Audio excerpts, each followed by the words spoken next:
What's up, Earth Rockers? It's your boy Shovatar, back to talk about another game, another Castlevania game that's not really a Castlevania game. It's kind of a Castlevania adjacent, Castlevania related game. It's Kid Dracula again. It's Kid Dracula back, once again back. It's the incredible Kid Dracula. Uh, Explanation for this game. This is a 1993 Game Boy game, which serves as both a sequel to the 1990 Famicom game and a remake of it, because it's basically the same plot. And as you can see from this opening cutscene, this version is much more story-driven than its predecessor, with dialogue and cutscenes and dynamic characters. You'll laugh, you'll cry, there won't be a dry eye in the audience by the end. This emotional tale about it's not really good versus evil, it's more like evil versus evil. I like the fact that Death has a little D on his hood to like show you who he is. It's like a mom like putting their kids' initials on their underwear. I think it's pretty funny. I like to imagine it was his idea. So this basically outlines the plot. Garamoth is back, or Galamoth. Galamoth, all the same guy. And Kid Dracula has to venture forth once again to defeat him and reclaim his place as King Dracula, as the King of Darkness. I think I said in the last video, and I'll say it again, basically the same plot of Castlevania Lords of Shadow 2. This game isn't that different from the Famicom game in terms of how it actually plays. It's just kind of got these funny little cutscenes and the in-betweeny mini-games that you do to get extra lives are better. Dang, Death is really, like, shit-talking Kid Dracula here. Another thing that's interesting is, I also don't know what that's supposed to mean. It's a mysterious comment that is lost in the translation from Japanese to English, I think. So as you can see, it's a regular Game Boy game, so it's all in black and white. And the music's a little bit different. But there's no flickering, there's no like random flickering sprites the way you get on the Famicom, so it's sort of a what do you personally prioritize type thing in terms of which version of the game you like better. Personally, for me, I think that the colorful presentation in the Famicom game gives it the edge. I kind of don't like. I mean, this game is fine. Like this, how could you criticize this game? Like, look at it. What could I possibly say about Kid Dracula that would be I mean, how can I shit talk this game? I will say that this game is more difficult than the Famicom game, and difficult in ways that are less fun. But again, like, there's only so mad I can get at this game, although perhaps as we go through the footage together on this journey, I might change my tune, because there were some parts of this that I thought were pretty frustrating, but getting frustrated at this game is kind of, like, ridiculous, you know what I mean? It's like getting frustrated at a Kirby game. Although this is a lot harder than a Kirby game. This is actually, like, hard. Both of these Kid Dracula games are difficult. Don't be fooled by the presentation. Also, the Kid Dracula Game Boy game much more explicitly establishes Kid Dracula as Dracula's son. You can see those portraits there of Dad Dracula. I think in the Famicom game it's sort of ambiguous. It's kind of like he's Dracula, but he's like young Dracula, but here he's very explicitly Alucard. So I guess this is what he did. This doesn't really fit into the Castlevania timeline anywhere, actually, if you assume this is Alucard. Because Alucard was asleep pretty much from Dracula's Curse up to Symphony of the Night, is my understanding. So this game is probably going to have to join the Castlevania Legends in the dumpster of non-canonicity, which is unfortunate. I think it would be funny if this is Alucard in his younger years, before he became a brooding anime protagonist. So if you watch the last Kid Dracula video, you may not be too surprised to learn that level 1 boss has undergone something of a redesign. Still a little goofy ghost thing, but this second phase of the fight no longer has a swastika on his forehead, which I have no answers. I have no answers for that. Instead, it's just a ghost. Maybe it's supposed to be like, I don't know, because the first game had kind of like a world tour element, so maybe it's like Garamoth is uniting all the evil forces of the world. Oh, and they gave this boss a third phase in the Game Boy re-release, where it's just this guy who runs around. It's like you can't hurt this guy. He just runs back and forth until he gets tired, and falls over. I have had some days like that recently, let me tell you. As someone who is casting off the youth of his early 20s and moving into the old age of his late 20s, I know how that feels. I feel like that guy. Oh, and this is another funny little Japanese comedy sequence. Who betrayed me over to Garamoth's side? That's not a grammatically correct sentence. I actually think this is really funny. This is the thing about this game that's sort of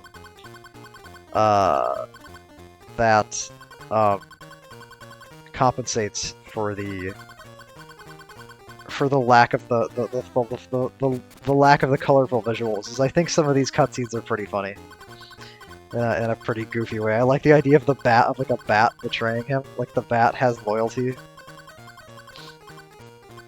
I realize this is supposed to be funny for tiny children, but it's funny for me too, god damn it.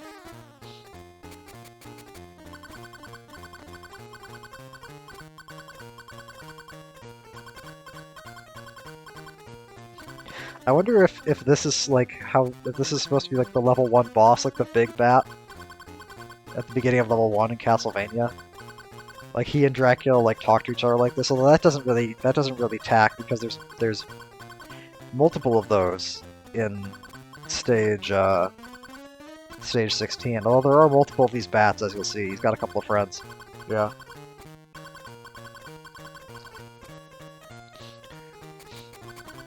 This is cute. This is funny. I like this. I don't know what the fuck is up with that bat. I don't know what's going on there. This one I understand perfectly. It's just a bat with glasses on, which is funny in its own right because bats actually are not blind. I learned that the other day. Bats are not blind. They just don't have their eyesight is just sort of a secondary method of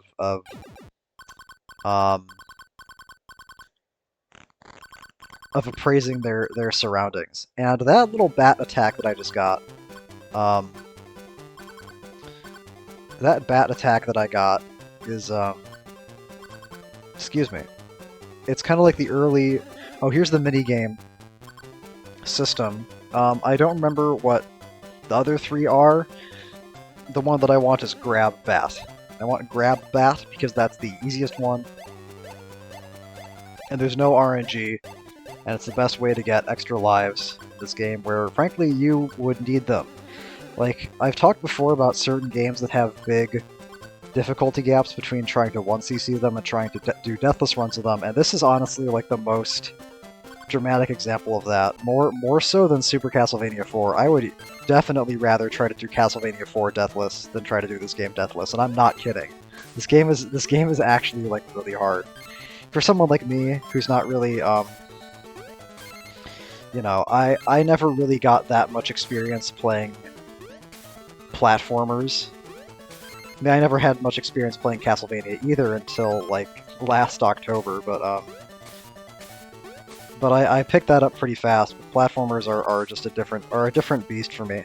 I think the fact that the mechanics in Castlevania 1 were so strict and were so inflexible is actually what made it easier for me to learn, because I learned, okay, if you jump, you are always going to go exactly this distance and attain exactly this height. And if you attack, you're always going to hit enemies that are in this exact range of distance away from you. And whenever you attack, it's always like the same wind-up. So I think the fact that the mechanics were so strict is what made it easy for me to learn. I don't know if that sounds counterintuitive or not, but that's my hypothesis. Whereas platformers, full air control is what you want, but it also introduces this infinite variable in how your inputs affect what happened to you. And we've taken on the Castlevania 3 level sequence in Kid Dracula for the Game Boy, where we go from... We're now in the woods on level 2, which of course would be level 2 of Castlevania 3 if you weren't going for Grant. The owls have made their return. I guess the owls are also working for Garamoth, as are the sunglasses. The sunflowers wearing sunglasses that we all remember from Dracula's Curse. Truly fearsome enemies, along with the beetles coming out of the wall. Yeah, the bat attack is pretty strange. It's not present in the Famicom game, so I didn't really know what to make of it at first. But it essentially functions as sort of like a bomb before you get the bomb, where it just does a bunch of damage to whatever's in front of you and also slightly above you. And there's a particular enemy that appears later in the game that can actually only be killed by that, and I didn't really get that for a long time, so that was... Oh, and it's perfect for these guys, because they jump out ahead and above you. Damn, how much would you have liked... Anybody who's played the older Castlevania games, how nice would it be to have an attack like that in, like, Castlevania 1 or Castlevania 3, just fucking obliterate anything, like, in that range above you? In any game where you can't diagonally whip upwards. That'd be so sick. I guess that's kind of what the axe does, but you don't always have the axe. Sometimes you need the holy water. There's a fucking truck with flashing lights outside, and I don't know what it means or what it wants. Yeah, this is another collapsing bridge section that I just turned into a bat in order to bypass. They give you the bat early, but much like with the Famicom game, they disable the bat in some of the trickiest platforming sections. I neglected to mention that in my commentary of the Famicom Kid Dracula game. The level 7 UFO platforming gauntlet, that you can't just bat your way through that. The bat just doesn't work. And this fight is actually pretty hard. And this boss fight against Jason Voorhees here, it's difficult. It's a Game Boy problem, because there's just not that much room to maneuver around. So he is a certain height, and his attacks are going to take up a certain amount of real estate on the screen, and there's really only so many places you can stand without getting hit by him. That's also what makes it dangerous when he just walks towards you like that, because there's just so little time and space to react. But I get him. Yeah, that was actually pretty scary the first time I went through it. The magic of... Oh, the homing attack. Okay. Alright. Yeah, they give you the abilities slightly out of order in the Game Boy game compared to the Famicom game. Probably smart for them to not give you the bomb until later, and to give you this kind of like bomb light in the form of the bat attack. But they also give you the homing attack before the cloud level. But you'll notice, perhaps you won't notice, that the birds have been buffed. The birds no longer die in one homing fireball, and I think that the witches always took more than one, but the birds take more than one fireball to die now. No idea why that's the case. Maybe it's to teach you that violence isn't the answer. Maybe it's to teach you that you shouldn't shoot birds out of the sky. It's a morally upstanding game, trying to teach children important lessons like forgive your bat friends if they betray you for the Demon King, and don't shoot birds, and mind where you stand on the roller coaster. So Famicom Kid Dracula had a roller coaster section that was the worst part of the level and that I really hated, and Kid Dracula decided that it was going to take the roller coaster section and make it about twice as long and way harder because of that thing that I keep mentioning, the limited space on the screen. There's a dude who's going to show up in a moment. Zeus is going to appear shortly and begin hurling his mighty fireballs, and the game has a very specific idea of attacking him is pointless. You're never going to kill him before this little gauntlet is over. At least I've never managed to do it. I feel like I just slam that idiot with fireballs over and over again, and he just never dies. So you can't really kill him. You just have to try to avoid his attacks, and the game has a very specific idea of where it wants you to be during each one of his attacks, and I'm getting ahead of myself talking about him because he's not back yet, and instead we have this slow, meteorologically inaccurate, that's not the word, atmospherically inaccurate depiction of the interaction between Earth's sky and space, where you can go on a loop-de-loop in the clouds and go up to space. That does not happen. That is not how we got to the moon. We flew in a rocket. We did not go on a roller coaster. I just want to make that absolutely clear. Yeah, this is what I'm talking about. You have to walk all the way to the very right edge of that platform until you're hanging on by like your big toe in order to dodge that. that particular lightning bolt. That took me a long time to realize. And now I'm dancing along to the music because I'm glad that I got through, but I have to stop because now the game wants me to duck under things, wants me to jump over things, and it wants me to jump at a very specific time coming up in a moment here, and I decide to jump slightly too early. And I think you can't turn into a bat during the roller coaster, so that was not really an option there. Fortunately, it does not start you off right at the beginning of the roller coaster. There's a mid-roller coaster checkpoint, so I don't have to... how much do I have to do? Okay, I don't have to do the lightning guy again. I just have to wait until a little bit later, this time to jump. Yeah, I'm pre-positioning myself, and there I go. So, like I said, more of a dedicated platformer. Makes up for it by giving you so many extra lives. I think I didn't even mention that bat minigame, I didn't even play it particularly well, but it gave me like 3 lives. And now we have another hard boss that's hard because of the screen size, where there's just so little room to maneuver, which means that you have to necessarily the time that you have to react to her like shooting out the tiny chickens. I wish there was a word for that. It's just low. Wow, I actually thought I was gonna die there. Oh, I do die. Okay, yeah, they gave some of the enemies, like a lot of the bosses have extra phases compared to their Famicom incarnations, and this one, she like lays an egg after she dies, and then like a bunch of tiny chickens run around and run into you. Yeah, this is like, I don't really know what you're supposed to do for this boss. Could you think it would be like keep running away from her, but like she doesn't seem to spawn the chicks at like a set time. She just kind of does it like whenever she feels like it. It's not like she runs to the right side and then shoots and then spawns the enemies and then runs to the left side. No, she just kind of fucking does it whenever she feels like. So that boss is pretty hard.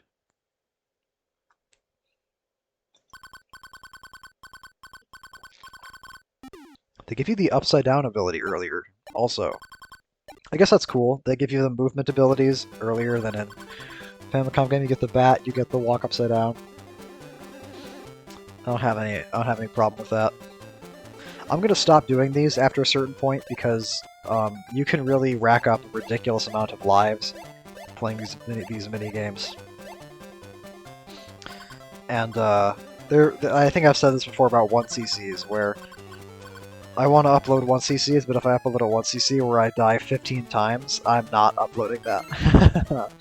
I have a certain standard that I hold myself to that changes from game to game, but generally speaking, I don't ever want to die more than like, you know, I think 6 times is the most I've ever died in a 1cc I posted. I think that's right. I know I died a lot in the Chronicles original mode 6th loop 1cc, but I can't remember how many times exactly, and it doesn't matter. It doesn't matter. Yeah, see, I just got 7 lives, so I think I'm probably never going to do one of these again. 11 lives should easily be enough for the rest of the game, because there's only really a couple. If you... It's a very momentum... It's another, like, momentum-based game, where, okay, yeah, you could destroy these cannons, but, like, it looks like you can't, because first of all, you can't even fucking see them, and second of all, there's no visual indicator that your fireballs are doing any damage to them. You just have to, like... You just have to trust that you're hitting them. And that's super important, because I think this is, yeah, the dive-bombing witches are here. I think I'm gonna cheese this one by hitting it. Yeah, okay. You can hit them before they can hit you. I think that's like the only safe way to really kill one of those fuckers. I think I'm expecting it to charge me here, but it doesn't. So I guess that's good for me. What was I saying? Yeah, momentum. So you can increase your maximum health by picking up special pickups, but you lose. That can increase your max health from 3 to 5, and that's really important for some spots later on. And that does create an element of you only go back to 3 health if you get a game over. So if you don't get a game over, if you do the mini games, if you hold on to all those lives, and you hold on to 5 health, that makes several areas of this game much easier. In particular, there's a boss fight towards the end of the game that is like really hard to do without taking any damage for someone like me, anyway, with my my ancient reflexes.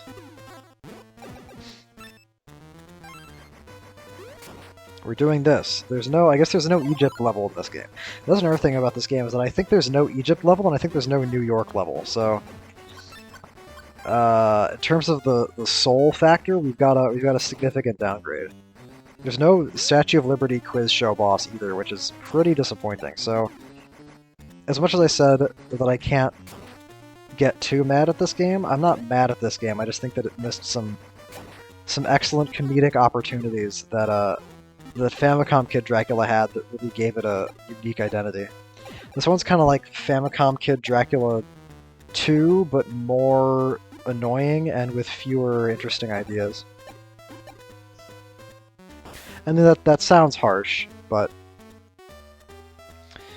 I'm not suggesting this is a bad game in any sense of the word. Very few games that I've talked about on this channel I would classify as bad.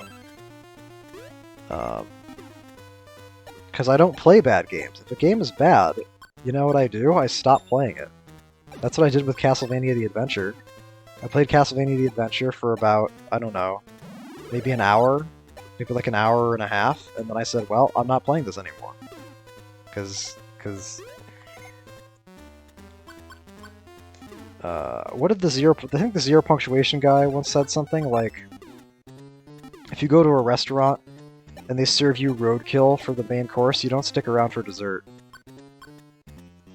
That's kind of how Castlevania the Adventure. But I'm talking about Castlevania the Adventure. I'm not talking about. So these guys with the shields and the swords, these are the guys that you can only kill by attacking them from an odd angle like that, like above or below them, or just killing them with the bat, because the bats go around their shields and hit them. And I didn't realize that for the longest time. And now we've got actually a pretty tough boss rush, where you have to fight this chick who's like the Grim Reaper of Kid Dracula, if that makes any sense, where she throws scythes around that are hard to avoid.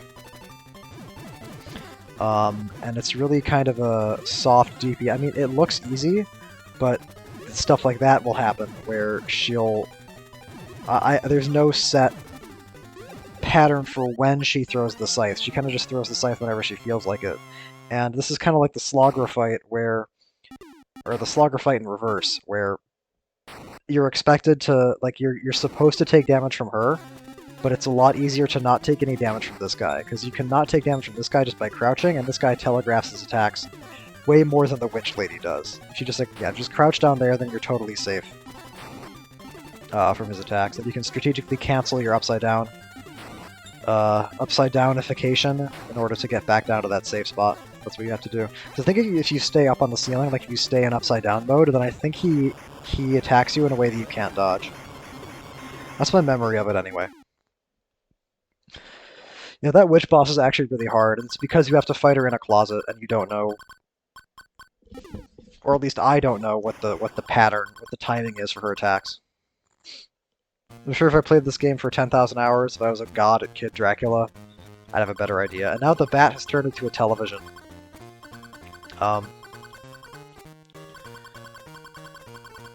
Without being harmed, I died once already. The death toll is catastrophic. You must contact me. That's C.O. Bibble from Star Wars Episode 1. The Phantom Menace. You ever remember Star Wars? You guys ever heard of Star Wars? Star Wars is a science fiction adventure franchise from the 70s. But anyway, Death is now giving you Dracula's umbrella. Now, I never played Vampire Killer or Haunted Castle, but I haven't seen Dracula with an umbrella so far. And he sends a bat to deliver it to you, because of course he would. How else would a denizen of Dracula's castle transport something? I also don't know why it's called the Bat Umbrella, because it's not made of bats. I guess maybe it's called that because a bat sent it to you.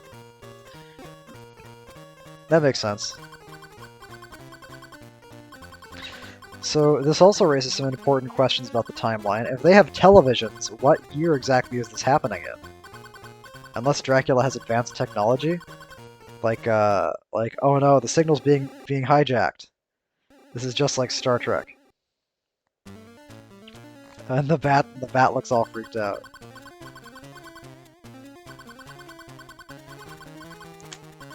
Yeah, this is Garamoth Phase 1.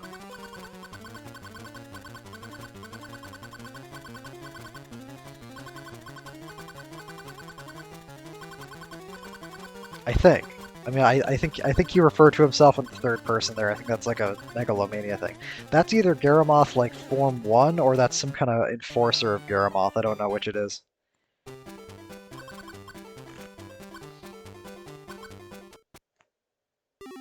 And now we go, yeah, the level map overworld doesn't go further to the right. It just kind of stays here.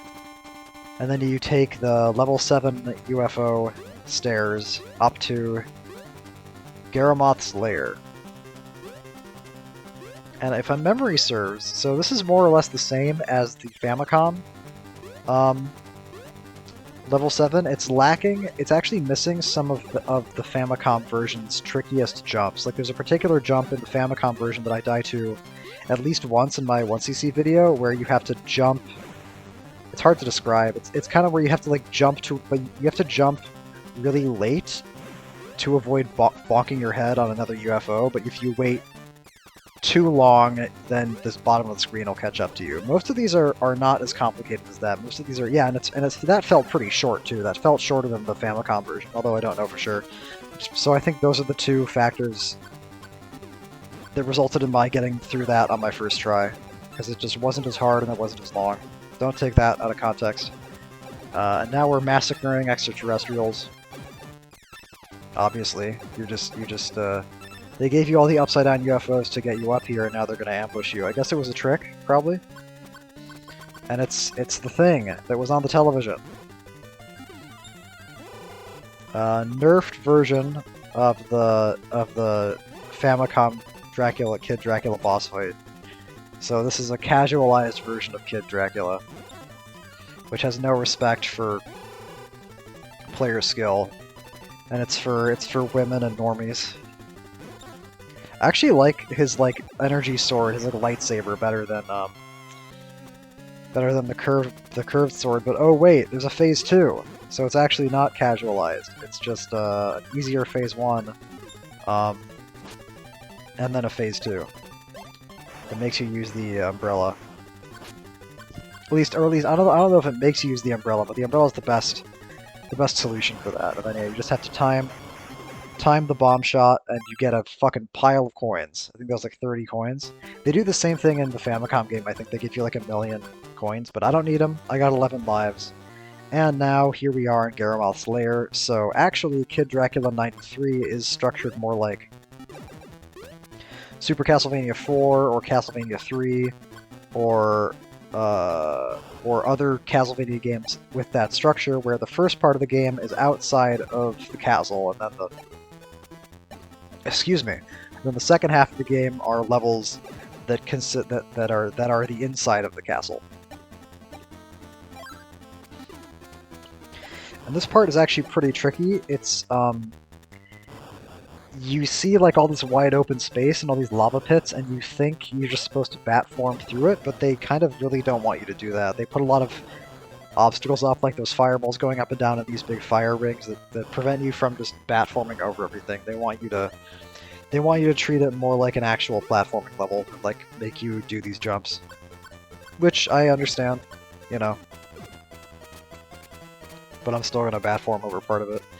I think I just didn't want to do like a jumping arc there. I didn't want to jump up in the air and risk intercepting the fireball as it was coming down. I think I just wanted to fly right through the middle. That's why I turned into a bat for like 2 seconds. If memory serves. And now this stage is pretty easy. This is just, hey, do you remember if you have the umbrella? I remember. The strong fucking umbrella. It's what you'd expect from an enchanted umbrella. Does Dracula wouldn't go for a walk, right? Because don't vampires get burned by the sun? So maybe it's for when it's raining. but it also doubles as a boulder blocker. So he can go walking in perhaps an avalanche. Yeah, these are the only enemies that I know of that you can just walk into with the umbrella. Now it's playing the awesome level 9 music from the Famicom game. This is a much easier version of the lion boss from the Famicom game because you have these obvious safe spots that are provided for you instead of having to react to his jump every time. This fight is going to take a while because the homing attacks individually don't do that much damage, but I'm sticking with the homing attack because the homing attack will also double as a way to intercept the smaller lions that he spawns. So it's slow, but it's safe. And I don't know, I guess I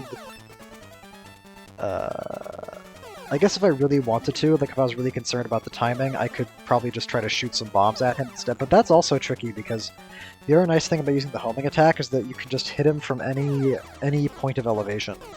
Like I don't have to worry about jumping and timing a bomb shot when he goes like right past me or trying to hit him with one and then duck into the safe spot. I can just hit him as soon as I'm in the little... I can hit him as soon as he shows up and then right before he disappears. So this is maybe tactically sound even disregarding the additional benefit of destroying the lions that spawn. That's probably it. See, this is a game that... Oh no, I'm trying to speed it up a little bit. Okay, yeah, okay, that's actually crazy. I think the bats hit him like 3 times there. Okay. Maybe this is... Yeah, but okay, that hit him once. Okay, this is good, actually. No, okay, see? I fucked with the system and I got punished for it. But he should be almost dead by now. Yeah, there he is. Okay, well, I guess the bats probably would have been fine to use from the start, but... I didn't want to risk it. I have 11 lives, but I don't want to die any more times than I absolutely have to. I'm gonna upload a 1cc.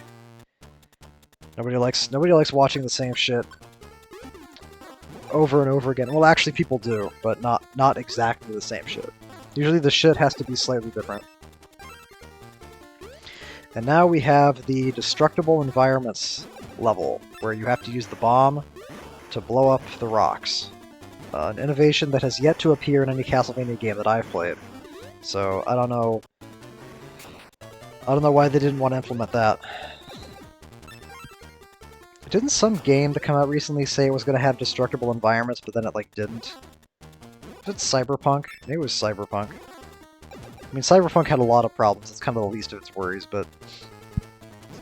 Not that I've played Cyberpunk, I just kind of know about it through osmosis, and I've seen some gameplay of it.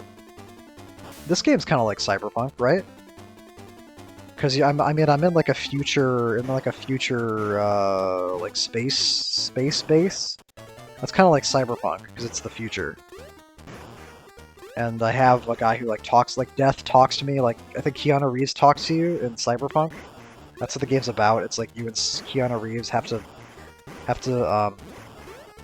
blow up a robot factory, I think. I'm just guessing from the trailers that I've seen and from just what I've heard. And that's pretty much what's happening here. Death tells me to go blow up the robot factory. That's what I'm here to do. So what I'm saying is that this game is basically exactly the same as Cyberpunk. And Deus Ex for that matter. And Tetris, reminiscent of Tetris in this moment. Things going down the screen. Also pretty similar to Castlevania, a game series that's also about Dracula, about fighting, fireballs, they're in there. Mario shoots fireballs, this is a platformer, and yeah, I'm shooting fireballs, so it's kind of like Mario.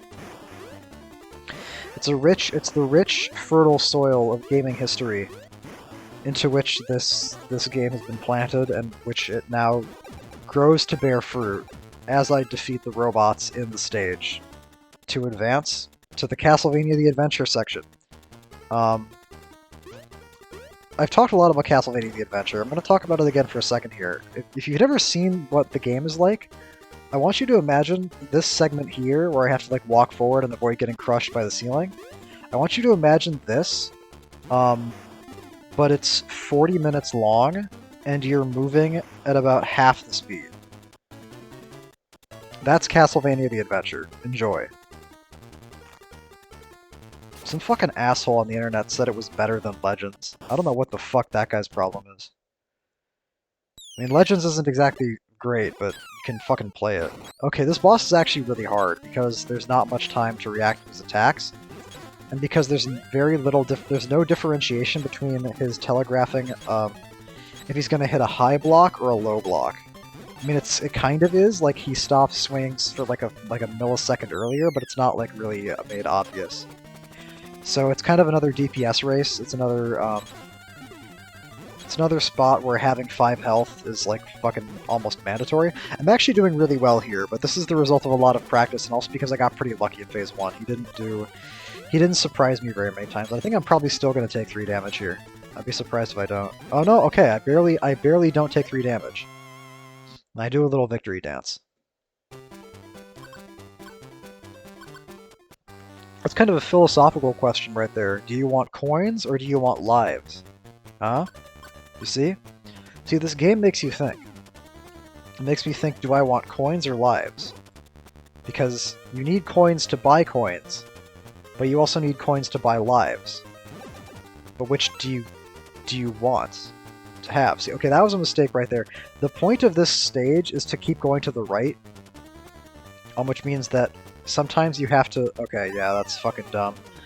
Point of the stage is keep going to the right, but sometimes the game will create these situations where there will be spikes on either side of you, like right there. The solution there is to jump on top of the spike platforms and just keep going to the right. The catch is that the further you go to the right, the faster the screen will scroll down. So, see, I don't know why I didn't go to the right there. I don't know what the fuck my problem is. I'm not playing this stage optimally. And now I'm stuck going back to the left again. Yeah, I don't know why I'm so afraid to just jump on top of those spike platforms. There's plenty of time if I get there fast enough, but I think I'm just trying to wait. I'm just waiting until I can play it absolutely super duper safe, until I can just move to the right to fall down and keep going from there. Yeah, this is pretty fucking hectic. I can't really like even process what's going on. Okay, good, it stopped. I was about to throw up.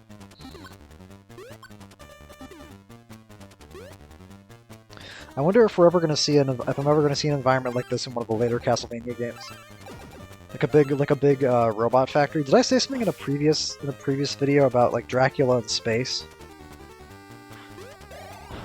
Like I wonder, like I'm guessing that probably doesn't happen in any Castlevania game that's yet been released. But I mean, if you think about it, right? Like, if Dracula comes back every century, you know, how about Dracula, you know, 2145, right? Dracula shows up on like a space station. Dracula's castle becomes like a space station, right?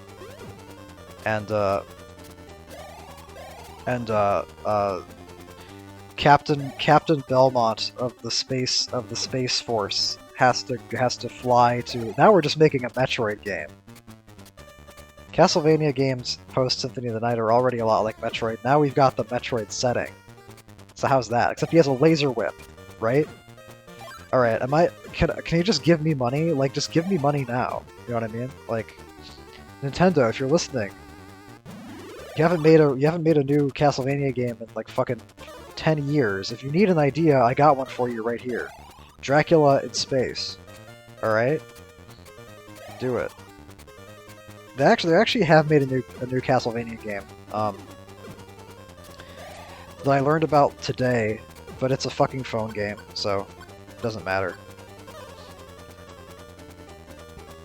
I mean, not the gameplay of classic Castlevania is complicated enough that you couldn't do it on a phone. It's just trying to play games on a phone is like, I don't know, man.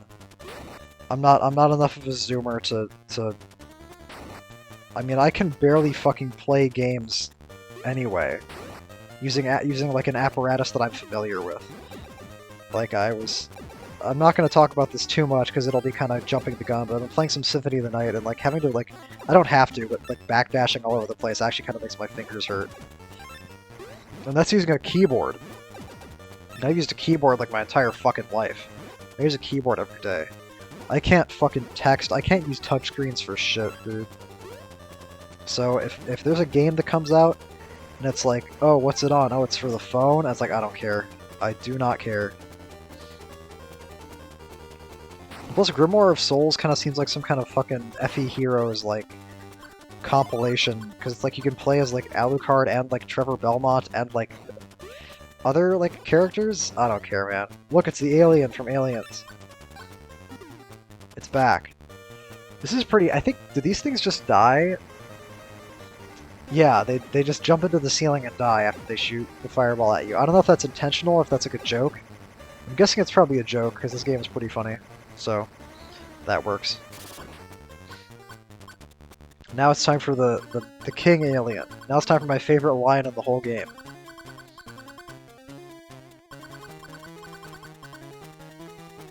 King Garamoth, ruler of space.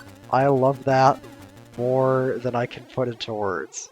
He's the king of space. I guess that's a different from Lords of Shadow 2, although I think the game would be better if it wasn't. And it explains why he looks like an alien. Maybe Garamoth says that he's the king of space in the Famicom game, and I just didn't know that because I don't speak Japanese. So I don't know if this is a clarification, something revealed in the sequel, or if this is just a repetition of something that he said before. I don't know. I don't know. The world is full of mysteries. Space is full of mysteries. The world is full of space. This is also easier than the Famicom incarnation, where you don't have to do the funny, like... You don't have to do the extremely specific, like, stand between the two beams and then shoot them in the head. This time you have more of a safe zone to move to, but the trade-off, just like with the Proto-Garamoth fight, is that he has a Phase 2, which is suspiciously similar to Dracula Phase 2. So maybe this is where he got the idea. Like, if you're losing, if somebody's like keeps punching you in the face over and over again, start jumping around. That's actually maybe that's good life advice too. I've never really been in a fight, so I don't know what the proper reaction to that would be. But this is probably a good idea, right?